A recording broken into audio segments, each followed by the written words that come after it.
Okay, let's unpack this. We are diving back into Schumpeter's major work, The Theory of Economic Development, Chapter 5 this time. And if you've been following along, you'll remember we just grappled with, well, probably his most famous idea, the entrepreneur. An entrepreneurial profit, right? That Yes, was chapter 4. We really dug into how profit for Schumpeter isn't like a normal return. It's temporary. Exactly. It's this fleeting surplus. It only pops up when an entrepreneur does something genuinely new, a new combination, he calls it. That act disrupts the whole system, pulls it out of that steady, predictable state. The circular flow, yeah, where everything just repeats. Right. And the key thing about that profit was its transience. As soon as others copy the innovation, competition kicks in and poof, the surplus gets competed away, imputed back to the basic costs, labor and land. Profit vanishes. Gone. So profit is tied to change, and it doesn't last. In a nutshell, yeah. Profit lives in disequilibrium and dies in equilibrium. But today, we're turning to something that feels different. Much trickier, actually. Interest on capital. We're shifting from that temporary profit to something that looks, well, pretty permanent, universal even. And that's the heart of the problem in Chapter 5. It's a real theoretical bind. If that static economy, the circular flow, is so powerful, if competition and imputation really do eliminate all surpluses, driving every bit of value back to wages and rent. Then how on earth do we explain interest? This steady, reliable income stream that capitalists seem to receive year after year without the source drying up. It feels like it breaks the rules of that static model Schumpeter himself set up. It really does. And we're not talking about, lending someone money because they're in unexpected trouble or a student loan expecting an inheritance. We're talking about interest as this major, persistent economic force. You can live off the interest without touching the principal. How does that square with a system that's supposed to eliminate all net income? So that's our mission today. We're going to follow Schumpeter as he just dismantles one by one all the standard explanations for interest. And then we'll see where he finds its true source. Which, spoiler alert, isn't where most people looked. Not in goods, not really in time itself, but in how a dynamic, changing economy is organized. Okay, so let's really pin down this theoretical challenge. Schumpeter calls it the interest dilemma, and it all starts from his baseline model. The circular flow. That perfectly static, unchanging economy. Right. Everything's routine, predictable, no surprises, no innovation, just endless repetition of the same economic activities. Like Groundhog Day for the economy. Kind of, yeah. And the absolute iron law of this circular flow is imputation. The total value of whatever's produced, say, a batch of bread, has to be fully accounted for by the value of the things that went into making it, the original factors. Meaning labor and land. So if the bread sells for $1, that dollar eventually, through the force of competition, gets entirely paid out as wages to the bakers and rent to the owner of the land the bakery's on. Nothing left over. Exactly. Competition is the enforcer. If, just for a moment, someone did manage to get a little extra profit, someone else would immediately jump in, offer slightly lower prices, or bid up the cost of labor or land, and that surplus would just vanish. Annihilated. No sustainable net income is possible in that static world. Okay, that's the theory, but then there's reality. Then there's reality. Interest is a fact. People lend money, they get it back, plus a premium, and they can live off that premium without depleting the original sum. It's a persistent net income. So if we accept Schumpeter's static model as the baseline, Which he insists we must as a theoretical tool. then interest has to come from somewhere outside that static system. It can't be generated from within the circular flow, because if it were, imputation would just wipe it out like any other surplus. Precisely. This forces Schumpeter to go back and systematically look at all the ways economists before him tried to explain interest, tried to somehow fit it into the static model, or find a reason why it resisted imputation, and he basically knocks them all down. Where does he start? What's the first target? He starts with some of the more politically loaded explanations, rejecting interest as wages or rent. This lumps together various ideas like maybe interest is just hidden wages for the capitalist's management work, or it's a form of rent, or maybe it comes from exploiting labor, the idea that workers aren't paid the full value they create. That sounds plausible on the surface, right? If the capitalist provides the factory and hires the workers, maybe the profit and interest are just their fair share for providing the capital or managing things. It might seem plausible, but Schumpeter says his framework makes this impossible. Remember how carefully he separated the economic roles back in earlier chapters? Ah, right. The entrepreneur is the innovator who gets temporary profit. The capitalist just applies purchasing power. The manager gets wages for their labor. The landowner gets rent. They're distinct functions. Exactly. So if the capitalist's only unique function is providing purchasing power, the return they get interest can't logically be wages, because managing is a separate job paid with wages. And it can't be profit, because profit belongs to the entrepreneur for innovating, not just for lending. So, by clearly defining those roles, he undercuts the argument that interest is just another name for wages or rent. What about risk? Is interest payment for risk? He separates that too. Risk is a real cost, he acknowledges, but it's compensated by a risk premium, which is calculated differently and is conceptually distinct from the pure net income stream of interest that exists even in theoretically risk-free situations. Interest is something else. Okay, so it's not wages, not rent, not profit, not risk premium. What's next on the chopping block? The classic idea of abstinence or waiting as a source of income, the argument that capitalists deserve interest because they make a sacrifice. They abstain from consuming their wealth now, they wait, and that sacrifice should be rewarded. This one feels intuitive too. Saving is hard, delaying gratification. Shouldn't that be worth something? Schumpeter, actually following Bumbauer here, says no, not in itself. The act of waiting or abstaining doesn't create value. Think about the circular flow again. Everyone is waiting for something. Farmers wait for the harvest. Workers wait for payday. It's just part of the routine. And that routine waiting is already factored into the existing wages and rent. It doesn't generate an extra surplus. Exactly. If you just abstain from spending and hoard gold coins under your mattress, you get nothing extra back. Waiting only gets rewarded if it enables some productive process that generates a surplus. But we've already established that in the static circular flow, any surplus gets competed away. So the reward isn't for the waiting itself. The reward has to come from whatever the waiting enables. And if what it enables is just the static flow, there's no reward. We're back where we started. Precisely. Which leads us to the really physically tangible argument. Produced means of production or capital goods, machines, tools, factories. These things obviously make production more efficient, right? They increase physical output. Surely that's the source of permanent income. Yeah, this is where I think it gets confusing for a lot of people. I build a better machine. I produce more widgets with the same labor. I must be creating lasting value, right? That machine should yield a permanent return. Schumpeter says, yes, you create value, but only temporarily. That initial burst of extra value is entrepreneurial profit. You were the innovator. But you have to distinguish, crucially, between physical productivity, making more stuff, and value productivity in the economic sense, generating a lasting net income. Okay, let's walk through this carefully. Schumpeter's example, or one like it. Static economy, workers make 100 units of something, sells for $100. Total value goes to labor and land. Right. Then, an entrepreneur introduces a new machine. Let's say it costs the equivalent of $10 in labor and land resources to build. Now, the same workers using this machine produce 200 units. Okay, initially that entrepreneur is rolling in it. Double the output, costs haven't doubled. Big surplus. That's the entrepreneurial profit. But what happens next in a competitive market? Other people see the machine, they want one too. Everyone starts using it. Exactly. And two things happen almost immediately, according to the theory of perfect competition. First, the price of the product drops.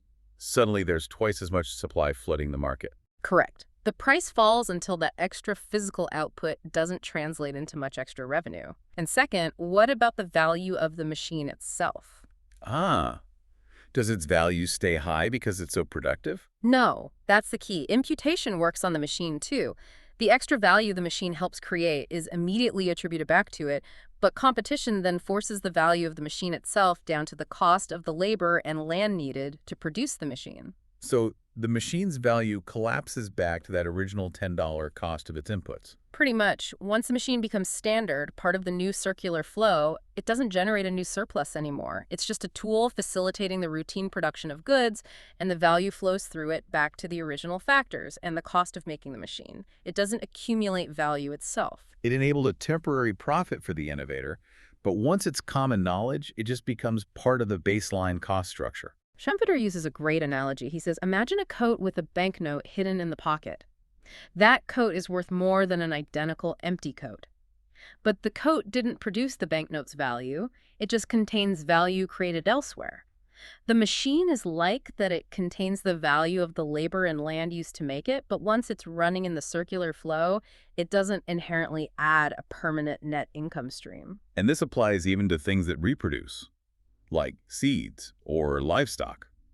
Getting 10 bushels of corn from one seed doesn't guarantee a value gain. Not a permanent net value gain, no. Because if everyone can do it, competition will drive the price of corn down until the value you get back just covers the cost of the original seed, plus the labor and land needed for planting and harvesting. The physical multiplication doesn't automatically equal a permanent value surplus. Unless. Yeah. Unless you had a monopoly on that superseed or that machine. Exactly. If you had a patent or some way to prevent competition, then yes, you could extract a permanent monopoly revenue. But Schumpeter argues that's a separate phenomenon. Interest is widespread. It exists even in highly competitive markets. Monopolies are exceptions. So monopoly can't be the general explanation for interest. Okay, so machines and physical productivity don't explain permanent interest either. This feels like we're running out of options from the classical toolkit. What about the big one from neoclassical economics? Time preference. Böhm-Bawerk's idea. Right. Eugen von Böhm-Bawerk, hugely influential theorist of interest. His core idea was that people just inherently value present goods more than identical future goods. We're impatient. We discount the future. And this universal psychological tendency, he argued, creates a natural premium on present resources, which is interest. And Schumpeter uses Böhm-Bawerk's value theory generally, but he rejects this specific explanation for interest. He does, fundamentally. He thinks Böhm-Bawerk has it backwards. Backwards. How, discounting future cash flows is like Finance 101. We do it all the time. Doesn't that prove time preference exists and causes interest? Schumpeter argues we're observing a consequence, not a cause. We discount future money because an interest rate already exists in the market. Think about it. If you have $100 today and you know you can lend it out and get $105 back next year, a 5% interest rate, then obviously $100 next year is worth less than $100 today. The existence of the interest rate creates the discount. Ah, okay, so it's not that our inherent impatience creates the interest rate. It's that the market interest rate, which arises for some other reason, makes us act as if we have time preference when we do financial calculations. That's Schumpeter's interpretation. He calls time preference an unanalyzed fact that often just assumes the thing it's trying to explain the interest rate itself. If we were truly in the static circular flow with no possibility of generating a surplus through lending, then $100 today would exchange for exactly $100 tomorrow, assuming no risk. You might not like waiting, but you wouldn't get paid a premium for it. Okay, that's a subtle but really important shift in perspective. What about Böhm-Bawerk's other main argument, roundabout methods of production? The idea that using more capital, taking longer, more complex routes to production, like building that machine, is inherently more productive and thus justifies interest for the waiting involved. Schumpeter gives a little ground here, but only a little. He agrees that adopting a new, more roundabout method is definitely an entrepreneurial act. It's a new combination, and that act generates temporary profit. Right. But once that roundabout method becomes the standard, once it's just part of the regular circular flow, the mere repetition of it yields no net income. We're back to the machine example. The extra productivity gets competed away, its value imputed back to its costs. The roundaboutness itself doesn't guarantee a permanent surplus once it's routine. So he's essentially denying that there's a permanent built-in value gap between inputs and outputs just because a process is capital-intensive or takes time. The only gap is that temporary entrepreneurial profit, or, Schumpeter suggests, a gap that is the result of interest, not its cause. Exactly. He's systematically closed off all the traditional escape routes within the static model, which leaves only one place to look. Okay, so if interest isn't explained by wages, rent, waiting, physical goods, time preference, or even roundabout methods in the static sense, Schumpeter's basically cleared the decks. There's only one source of surplus left in his system. Right. The only thing that generates value above the cost of original factors is development. That process of constant change driven by entrepreneurs introducing new combinations. So interest must be linked to that dynamic process. Unequivocally, Schumpeter states it plainly.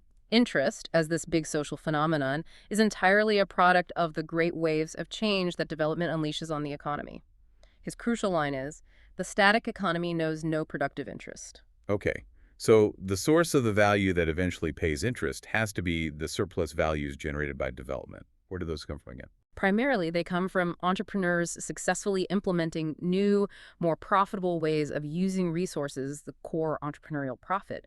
But Schumpeter also acknowledges temporary gains from what he calls the repercussions of development. Right, the knock-on effects. Like the new factory opens and suddenly the local sandwich shop owner sees a surge in customers and makes extra profit for a while. Exactly. Or the landowner nearby sees rents temporarily spike. These are real surpluses generated by the ripples of change. But, like entrepreneurial profit, they are fundamentally temporary. Competition eventually catches up. But Schumpeter makes a distinction here, doesn't he? Why can't interest flow from those repercussions? Because the mechanism is wrong. That sandwich shop owner or landlord just pockets their temporary gain. There's no loan, no capitalist providing purchasing power, no distinct interest payment happening in that specific transaction. The phenomenon of interest as a payment for the use of capital isn't present there. Okay, so if the repercussions don't fit the mechanism, the only source left that involves a potential need for upfront financing is the original entrepreneurial act itself. Precisely. Therefore, Schumpeter concludes, the permanent stream of interest must flow somehow from entrepreneurial profit. His striking phrase is that interest acts as a tax upon profit. A tax on profit. That's a really different way of thinking about it. It's not a natural return like wages or rent, but more like a fee imposed on the process of change itself. That's getting close to the core idea. It's a necessary cost associated with how change is financed and organized in our kind of economy. And this leads directly to Schumpeter's first three big theses about interest, which really frame the central puzzle. Okay, let's hear them. Thesis 1. Interest is a product of development. Simple enough. No change, no interest. Thesis 2. It flows from profit. It's paid out of the surplus generated by entrepreneurs. No potential for profit. No one's going to borrow money and promise to pay interest. Makes sense. But thesis 3, this is where the problem lies, right? This is the paradox. Thesis 3 states, since interest is permanent, but entrepreneurial profit is temporary, interest cannot be identical to profit. No specific lump of profit is interest. Ah. So the source keeps appearing and disappearing, individual profits, but the stream drawn from it, interest, flows continuously. How does that work? How do you get a permanent income from a series of temporary events? That becomes the absolute core question Schumpeter has to answer in the rest of the chapter. How is this permanent interest stream constantly extracted from these fluctuating, temporary, ever-shifting pools of entrepreneurial profit? The answer, he argues, isn't in the economics of goods, but in the economics of finance and organization. Okay, so we had this paradox. Permanent interest flowing from temporary profits. How does Schumpeter bridge this gap? Where does the mechanism lie? It lies in the organization of the economy. This brings us to thesis 4. Interest is dependent on the organization of an exchange economy. What does he mean by exchange economy? Like a market economy with private property? Exactly. He contrasts this with a hypothetical communist or centrally planned state. He argues that in such a non-exchange society, you'd still have to value labor, wages, and land, rent, for planning purposes. Those are fundamental physical inputs. But you wouldn't have interest. Why not? Because the need for interest wouldn't arise. In a command economy, if the central planner decides to build a new factory, a new combination, they just command the resources. They order the workers, the land, the materials to be redirected. They don't need to borrow purchasing power from a capitalist to gain control over those resources. There's no private property obstacle to overcome. Precisely. The specific thing interest pays for access to generalized purchasing power or credit doesn't really exist as a functional barrier in that system. Even if they use money for accounting, it's just a calculation tool, not something you have to pay a premium to get. Okay, so interest isn't some universal economic law. It's specific to economies organized around private property and exchange. That's his point, which leads directly to thesis 5, the function of capital credit. In our kind of economy, the entrepreneur can't just command resources. They belong to someone else. They have to buy them or hire them. Right.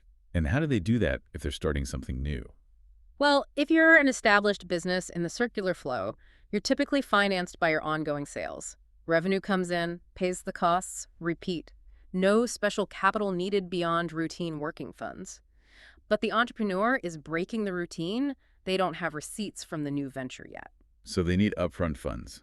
They need purchasing power before they can generate revenue. Exactly. And that is the function of capital in Schumpeter's dynamic sense. It's the credit, the purchasing power, that allows the entrepreneur to overcome the barrier of private property. It lets them pull labor and land away from their existing uses in the circular flow and direct them towards the new, untried combination. Capital isn't the physical goods themselves, it's the means to control them. Yes. And this is where we hit the absolute core, Thesis 6. Interest is an element in the price of purchasing power, regarded as a means of control over production goods. And Schumpeter makes this radical claim. The money form of interest is the kernel, not the shell. Whoa, hang on. Kernel, not shell. Yeah. We're usually taught money is just a veil, right? That we should look through the money to the real economy of goods and services underneath. He's flipping that completely. He is flipping it completely for interest. He says, look, if you try to trace interest back to the physical goods that the borrowed money buys the machine, the raw materials, you hit a dead end. The road suddenly ends, he says. Why? Because, as we discussed, any extra value or premium attached to those specific goods is temporary, gets competed away. Exactly. The machine might give a temporary profit boost, but its own value quickly gets driven down to its cost of production. The high value doesn't stick to the goods. So if you pierce the money veil looking for the permanent source of interest in the goods themselves, one penetrates into a void. There's nothing permanent there. Right. So if the permanence isn't in the goods, it must be attached to the thing that gave access to the goods in the first place, the abstract purchasing power, the credit. Interest is the price paid for that access, for the ability to command resources now to implement change. It's a premium on present purchasing power exchanged for future purchasing power. Okay, that's a huge conceptual leap. Interest isn't tied to physical stuff, but to the financial claim, the purchasing power itself. So how is the price of this purchasing power, the interest rate, actually determined? Let's look at the market for it, the demand side first. The demand comes purely from the entrepreneur. Why? Because only the entrepreneur embarking on a new combination anticipates earning a surplus, a profit. Back in the circular flow, if you borrow $100 worth of resources, you only expect to get $100 back in revenue. No profit, so no reason to borrow and pay interest. Correct. Only in development, with innovation, does the possibility arise of taking $100 worth of inputs and creating something that will sell for, say, $110. That expected $10 profit is what makes the entrepreneur willing and able to pay maybe $3 or $4 in interest for the initial $100 loan. Okay, so demand is driven by expected profit. But how much demand is there? And here's another classic Schumpeterian idea, unlimited demand. He argues that the number of potential innovations, new combinations, improvements is practically infinite. Every successful innovation opens up possibilities for further innovations. Success breeds imitation and further attempts. So the potential for profit, and therefore the potential demand for the purchasing power needed to chase that profit, has no real upper limit. Theoretically, no definite limit. There's always another idea, another potential improvement waiting to be funded. Okay, if demand is potentially unlimited, why isn't the interest rate sky high? What stops it? That must be the supply side. Exactly. The interest rate is constrained by the supply. And where does the supply of this purchasing power come from in a modern economy? Mostly banks, right? Lending. Yes. And crucially, Schumpeter emphasizes, banks don't just lend out existing savings that people have deposited. When a bank makes a loan, it typically creates new purchasing power, ad hoc. It credits the borrower's account. It's credit creation. So the supply isn't really limited by how much people have saved. Not directly, no. The supply is limited by other, more systemic factors. Schumpeter boils it down to two main things, once you account for the bank's operating costs and a premium for the risk of the loan going bad. What are the two main constraints? The big one is the need to maintain the stability and value of the currency itself. A bank, or the banking system as a whole, can't just create infinite credit willy-nilly. That would lead to massive inflation, destroying the value of the money. So, the integrity of the monetary system puts a brake on credit creation. The second factor relates to potential disruptions to the bank's own operations, but the currency stability is key. Okay, so we have this picture. Potentially limitless demand from entrepreneurs chasing profit, meeting a supply of credit that is limited by the need to keep the financial system stable. Put those together, and what happens? The price has to go up. Interest has to be positive. Because demand, driven by profit hopes, will always exceed the constrained supply at a zero price. Exactly. The market finds a price, a premium, for present purchasing power. Interest must be positive in a dynamic, developing economy financed this way. So how is the actual rate determined? Where does it settle? It settles at the intersection of demand and supply, like any price. Schumpeter identifies the boundaries. On the demand side, the rate is effectively capped by the marginal entrepreneur, Meaning? meaning the entrepreneur whose project is just barely profitable enough to afford the interest payment. If the rate went any higher, their project wouldn't make sense, they wouldn't borrow, and demand at that higher rate would fall. So the interest rate tends to equal the expected profit of that last, least profitable, but still viable venture being funded. Okay, that sets the ceiling. What sets the floor? That comes from the supply side, the marginal capitalist or lender. The rate also has to be high enough to induce the last necessary lender to part with their purchasing power. This minimum acceptable return reflects their marginal sacrifice. Which isn't just waiting anymore, right, Yeah. in this dynamic context. Right. It's more about the opportunity costs, the disturbance to their normal economic plans, or, crucially, the alternative of simply holding on to the purchasing power or using it themselves, perhaps motivated by the very existence of interest as a potential income stream elsewhere. So the interest rate emerges from this dynamic tension. The profitability of the newest ventures versus the constraints and opportunity costs on the supply of credit. It's a market price for accessing the engine of change. Beautifully put. It's not about goods, not about psychology, but about the financial mechanism enabling development. Okay, so Schumpeter's established that the core interest rate is set in this dynamic interplay between entrepreneurs needing funds for new ventures and the banking system supplying credit. But interest isn't just confined to funding brand new startups, is it? It seems to be everywhere. Absolutely not. Once that rate exists, it sort of bleeds out. It permeates the entire economic system. Schumpeter talks about this as spreading the stream. The rate set in the market for new enterprise finance becomes the benchmark for everything else. How does that happen? What feeds this general money market where this rate prevails? It can't just be new bank loans, can it? No, it's much broader. Oh, no. Schumpeter identifies several key sources of supply to the money market that contribute to this general pool of loanable funds, all seeking that prevailing interest rate. Okay, what's the biggest source? Probably the most important is invested entrepreneurial profit. Entrepreneurs succeed, they make those temporary profits. What do they do with them? They often reinvest them, either back into their own expanding business or, crucially, by lending them out on the money market to earn interest. This is how those temporary profits get transformed into a source feeding the permanent interest stream. So the fruits of past disruptions become the funding for future ones, or just general lending. What else? Second, the liquidation of enterprises. When an entrepreneur retires or their heirs sell the business, the assets get converted back into cash, into pure purchasing power. And what does that cash do? It flows into the money market, seeking the best available interest return. Makes sense. Cash doesn't like to sit idle if it can earn something. Third, remember those repercussions of development. The temporary windfall profits made by the landlord or the local shopkeeper near the new factory. Yeah. Often those are temporary gains. People receive this extra money and they might save some of it. Where does it go? Often into the money market, again, seeking that interest income, adding to the supply of loanable funds. Okay, so profits from direct innovation, cashed-up businesses, and indirect windfalls all feed the pool. What else? A really important feedback loop, new real saving. Schumpeter makes a brilliant point here.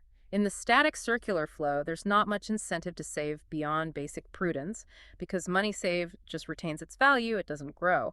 But the existence of a reliable positive interest rate creates a powerful new motive to save.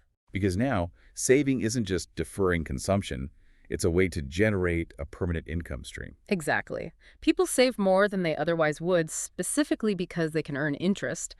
This interest-induced saving adds significantly to the supply of purchasing power in the money market. That's a neat circular effect. Interest exists because of development, and the existence of interest encourages saving, which provides more funds for development. Precisely. And finally, fifth, just idle funds. Modern banking is very efficient at scooping up temporarily unused money cash. A business has set aside for payroll next week, funds an individual is holding before buying a car.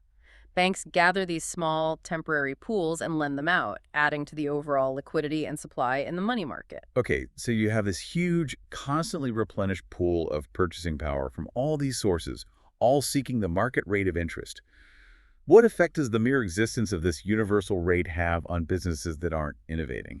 the ones just running in the circular flow. It fundamentally changes their calculations. It imposes what Schumpeter calls the universal premium on holding money.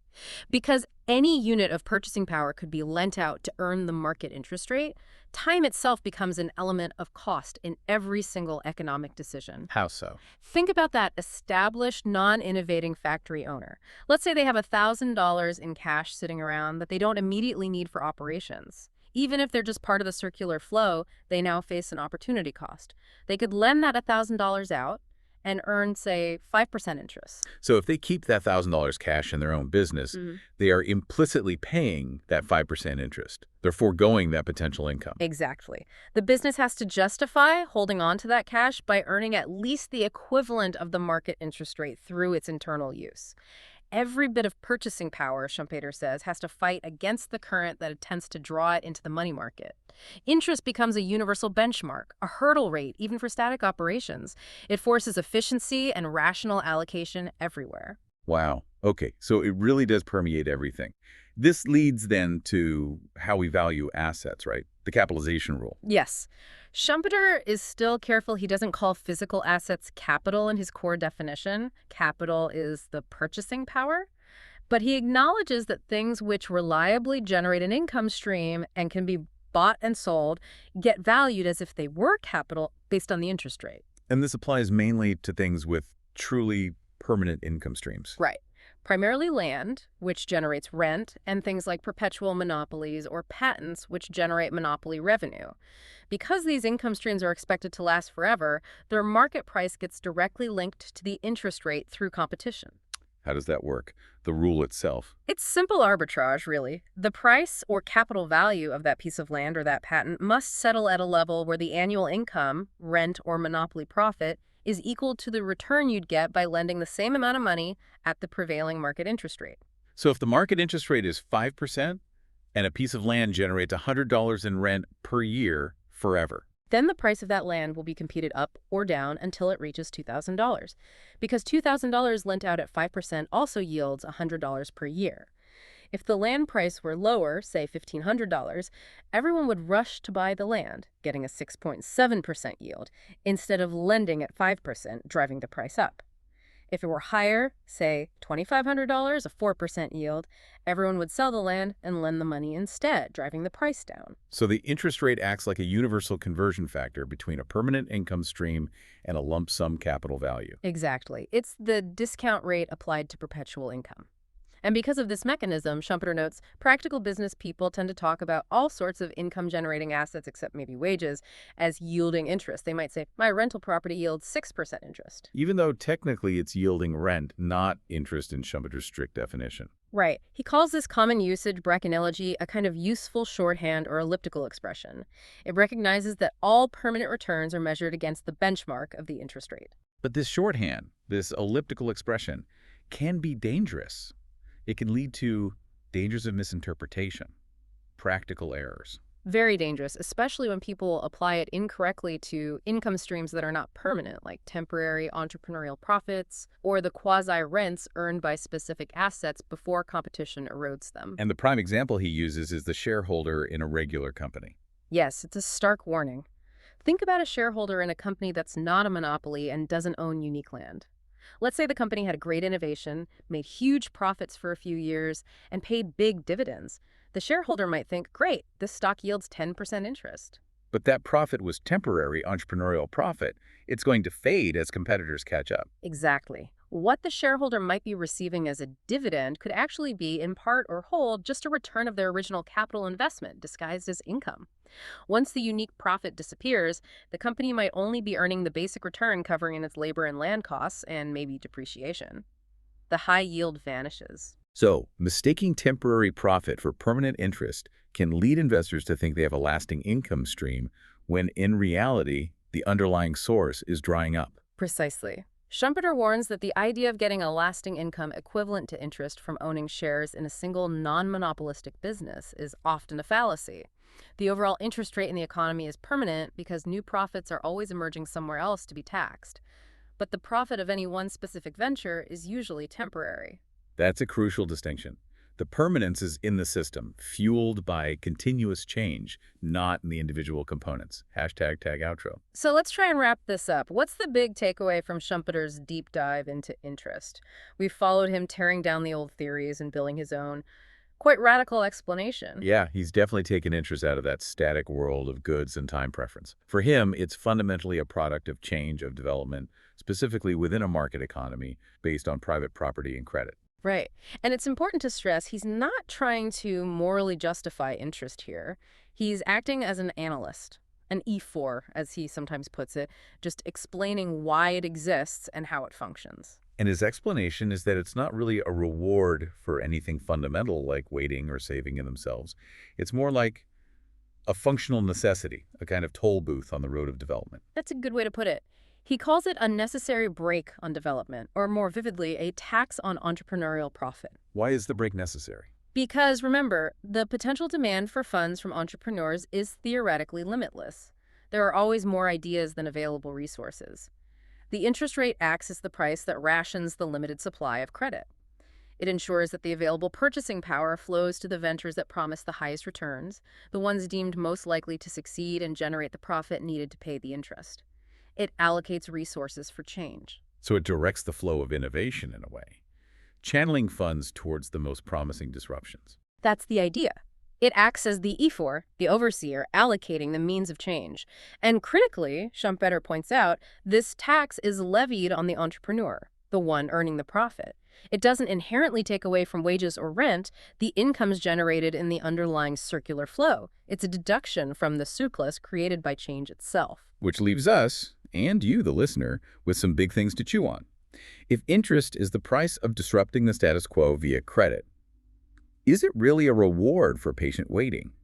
Or is it, as Schumpeter implies, the cost of admission for being a disruptor in a credit economy? And maybe even more fundamentally, Schumpeter argues interest arises from a specific method using credit in an exchange economy to finance change.